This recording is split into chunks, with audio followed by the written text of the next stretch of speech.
नमस्कार दोस्तों, आप लोगों का स्वागत है हमारा चैनल भोजपुरी फैन में। दोस्तों, वीडियो को आगे देखने से पहले लाइक कर दीजिएगा और चैनल पे नए हैं तो सब्सक्राइब करके बेल वाले आइकन को ऑल पे सिलेक्ट कर लीजिएगा ताकि ऐसी और भोजपुरी की लेटेस्ट वीडियो देखने के लिए मिलते रहे। दोस्तों, इस वीडियो में हम बात करने वाले हैं पावर स्टार पवन सिंह जी के फैंस के लिए एक काफी बड़ी खुशखबरी के बारे में। जी हाँ दोस्तों, बता दें कि power star Pawan Singh ji Shyam steel company की तरफ से इस बार आ रहे हैं सोनू सूद और हर्षिका पुनाचा के साथ में। जी हाँ दोस्तों, यानी पावर स्टार पवन सिंह जी, सोनू सूद और हर्षिका पुनाचा इस बार तीनों एक साथ आ रहे हैं श्याम स्टील का प्रचार करने के लिए। श्याम मिलन समारोह 2022 में ये तीनों कलाकार मिलेंगे दिल्ली में। जी हाँ दोस्तों, यानी दिल्ली में इनका मिलन समारोह रखा गया है श्याम मिलन 2022 का श्याम स्टील कंपनी की तरफ से, जिसमें पावर स्टार पवन सिंह जी, सोनू सूद और हर्षिका को आप लोग देख पाएंगे। वैसे दोस्तों, आप लोग पावर स्टार पवन सिंह जी को देखने जाएंगे दिल्ली में या फिर नहीं, आप लोग अपना राय नीचे कमेंट्स में जरूर बताइएगा। और आप लोग पावर स्टार पवन सिंह जी, सोनू सूद और हर्षिका पुनाचा को साथ में देखने के लिए कितना ज्यादा एक्साइटेड हैं, आप लोग अपना राय नीचे कमेंट्स में जरूर दीजिएगा। सो दोस्तों, इस वीडियो में बस इतना ही।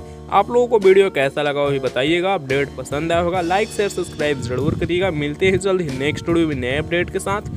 टेक केयर, बाय बाय, जय हिंद। ऐसी और भोजपुरी की लेटेस्ट वीडियो देखने के लिए आप हमारे चैनल भोजपुरी फैन को सब्सक्राइब करके जुड़ जाइए।